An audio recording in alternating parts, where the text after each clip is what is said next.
اعوذ باللہ من الشیطان الرجیم بسم اللہ الرحمن الرحیم۔ السلام علیکم ناظرین اکرام، نور ہدایت دینی تعلیم چینل کی جانب سے آپ سب کو خوش آمدید۔ ناظرین اکرام، ہم سپارہ نمبر 3 کی سبق سن رہے تھے، پڑھ رہے تھے۔ سورۃ البقرہ ہم ختم کر چکے ہیں۔ اب ہم سورہ آل عمران جو قرآن مجید کی بھی تیسری سورت ہے اور پارہ نمبر بھی 3 ہے، اس کو آج شروع کریں گے۔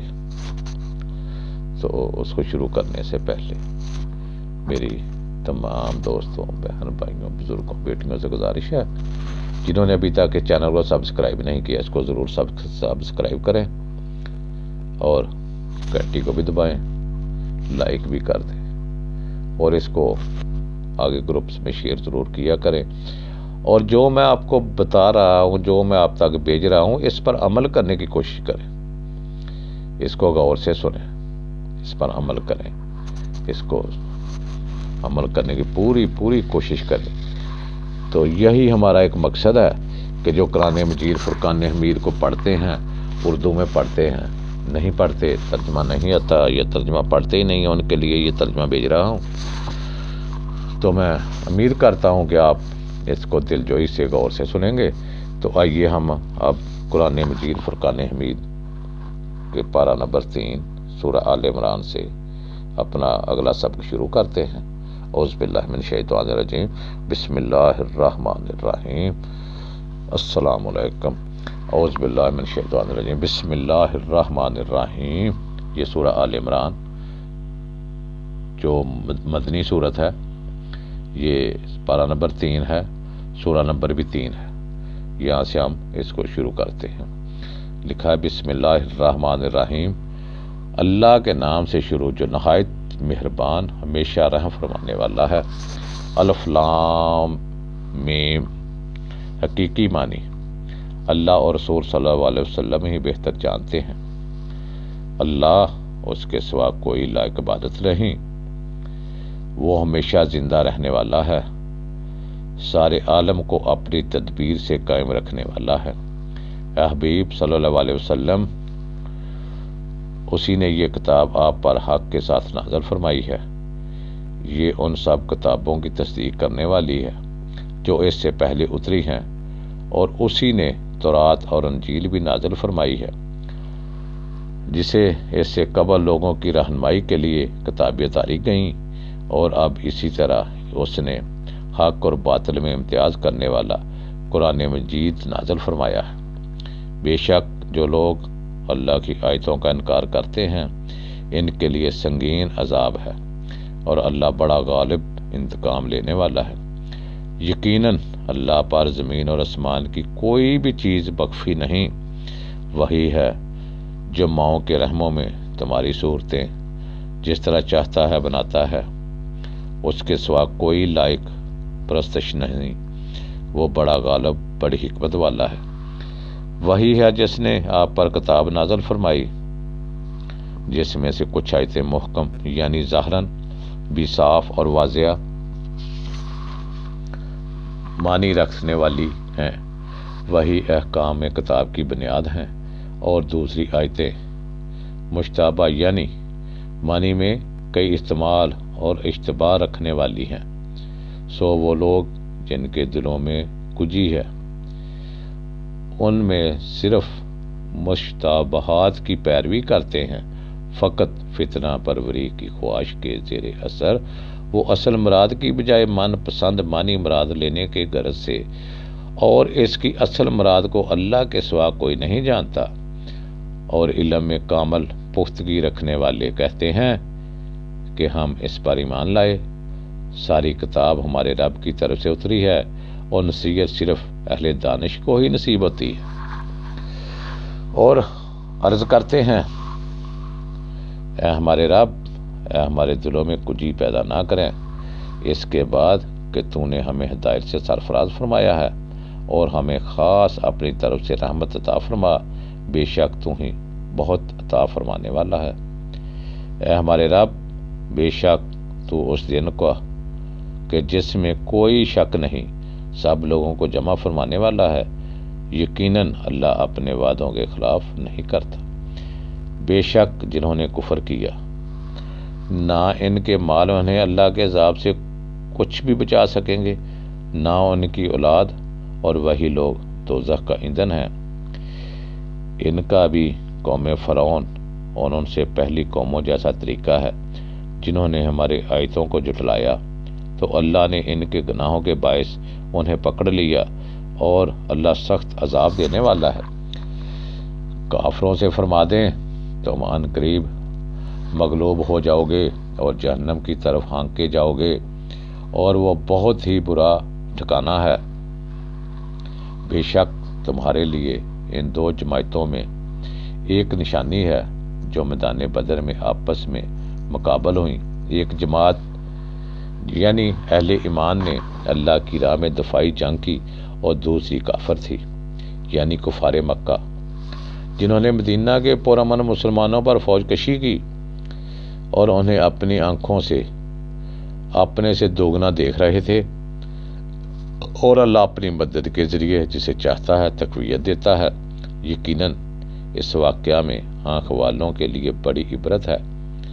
لوگوں کے لیے ان خواہشات کی محبت خوب راستہ کر دی گئی ہے، جن میں عورتیں اور اولاد اور سونے اور چاندی کے جمع کیے ہوئے خزانے اور نشان کیے ہوئے خوبصورت گھوڑے اور مویشی اور کھیتی شامل ہیں۔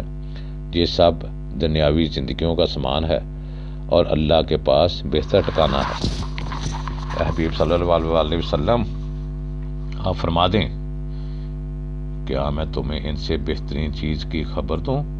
ہاں، پرہیزگاروں کے لیے ان کے رب کے پاس ایسی جنتیں ہیں جن کے نیچے نہریں بہتی ہیں، اور ان میں ہمیشہ رہیں گے۔ ان کے لیے پاکیزہ بیویاں ہوں گی، اور سب سے بڑی بات یہ کہ اللہ کی طرف سے خوشنودی نصیب ہوگی، اور اللہ بندوں کو خوب دیکھنے والا ہے۔ یہ وہ لوگ ہیں جو کہتے ہیں اے میرے رب، ہم یقیناً ایمان لے آئے ہیں، سو ہمارے گناہ معاف فرما دے اور ہمیں دوزخ کے عذاب سے بچا لے۔ یہ لوگ صبر کرنے والے ہیں اور قول و عمل میں سچائی والے ہیں، اور ادب و عقائد میں جھکنے والے ہیں، اور اللہ کی راہ میں خرچ کرنے والے ہیں، اور رات کے پچھلے پہر اٹھ کر اللہ سے معافی مانگنے والے ہیں۔ اللہ نے اس بات پر گواہی دی کہ اس کے سوا کوئی لائق عبادت نہیں، اور فرشتوں نے اور علم والوں نے بھی، اور ساتھ یہ بھی کہ وہ ہر تدبیر عدل کے ساتھ فرمانے والا ہے۔ اس کے سوا کوئی لائق پرستش نہیں ہے، وہی غالب حکمت والا ہے۔ بے شک دین اللہ کے نزدیک اسلام ہی ہے، اور اہل کتاب نے جو اپنے پاس علم آ جانے کے بعد اختلاف کیا وہ صرف باہمی حسد و عناد کے باعث تھا، اور جو کوئی اللہ کی آیتوں کا انکار کرے تو بے شک اللہ صاحب میں جلدی فرمانے والا ہے۔ اے حبیب صلی اللہ علیہ وسلم، اگر پھر بھی آپ سے جھگڑا کریں تو فرما دیں کہ میں نے اور جس نے بھی میری پیروی کی اپنا روئے نیاز اللہ کے حضور جھکا دیا، اور آپ اہل کتاب اور ان پڑھ لوگوں سے فرما دیں کیا تم بھی اللہ کے حضور جھکتے ہو یعنی اسلام قبول کرتے ہو؟ پھر اگر وہ فرما برداری اختیار کر لیں تو یقیناً ہدایت پا گئے، اور اگر منہ پھیر لیں تو ان کے ذمہ فقط حکم پہنچا دینا ہی ہے، اور اللہ بندوں کو خوب دیکھنے والا ہے۔ یقیناً جو لوگ اللہ کی آیتوں کا انکار کرتے ہیں اور انبیاء کو ناحق قتل کرتے ہیں، اور لوگوں میں سے بھی انہیں قتل کرتے ہیں جو عدل و انصاف کا حکم دیتے ہیں، سو آپ ان پہ دردناک عذاب کی خبر سنا دیں۔ یہ وہ لوگ ہیں جن کے اعمال دنیا اور آخرت دونوں میں غارت ہو گئے، اور ان کا کوئی مددگار نہیں ہوگا۔ کیا آپ نے ان لوگوں کو نہیں دیکھا جنہیں علم کتاب میں سے ایک حصہ دیا گیا؟ وہ کتاب الہی کی طرف بلائے جاتے تھے تاکہ وہ کتاب ان کے درمیان نزاعات کا فیصلہ کر دے، تو پھر ان میں سے ایک طبقہ منہ پھیر لیتا ہے اور وہ روح گردانی کرنے والے ہی ہیں۔ یہ روح گردانی کی جرت اس لیے کہ وہ کہتے ہیں کہ ہمیں گنتی کے چند دنوں کے سوا دوزخ کی آگ مس نہیں کرے گی، اور وہ اللہ پر جو بہتان باندھتے رہتے ہیں، اس نے ان کو اپنے دین کے بارے میں فریب میں مبتلا کر دیا ہے۔ سو کیا حال ہوگا جب ہم ان کو اس دن جس کے بپا ہونے میں کوئی شک نہیں جمع کریں گے، اور جس جان نے جو کچھ بھی اعمال میں سے کمایا ہوگا اس کا اسے پورا بدلہ دیا جائے گا، اور ان پر کوئی ظلم نہیں کیا جائے گا۔ اے حبیب صلی اللہ علیہ وسلم، یوں عرض کیجئے، اے اللہ سلطنت کے مالک، تو جسے چاہے سلطنت عطا فرما دے، اور تو جسے چاہے سلطنت چھین لے، اور تو جسے چاہے عزت عطا فرما دے، تو جسے چاہے ذلت دے۔ ساری بلائی تیرے ہی دستے قدرت میں ہے، بے شک تو ہر چیز پر بڑی قدرت رکھنے والی پاک ذات ہے۔ تو ہی رات کو دن میں داخل کرتا ہے، اور دن کو رات میں داخل کرتا ہے، اور تو ہی زندوں کو مردہ سے نکالتا ہے، اور مردوں کو زندہ سے نکالتا ہے۔ تو جسے چاہتا ہے بغیر حساب کے آپ کے اپنی نوازشات سے بہرہ اندوز کرتا ہے۔ مسلمانوں کو چاہیے کہ اہل ایمان کو چھوڑ کر کافروں کو دوست نہ بنائیں، اور جو کوئی ایسا کرے گا اس کے لیے اللہ کی دوستی میں سے کچھ نہیں ہوگا سوائے اس کے کہ تم اس کے شر سے بچنا چاہو، اور اللہ تمہیں اپنی ذات کے غضب سے ڈراتا ہے، اور اللہ ہی کی طرف لوٹ کر جانا ہے۔ آپ فرما دیں کہ جو تمہارے سینوں میں ہے، خواہ تم اسے چھپاؤ یا اسے ظاہر کرو، اللہ اسے جانتا ہے، اور جو کچھ آسمان اور زمین میں ہے وہ خوب جانتا ہے، اور اللہ ہر چیز پر قادر ہے۔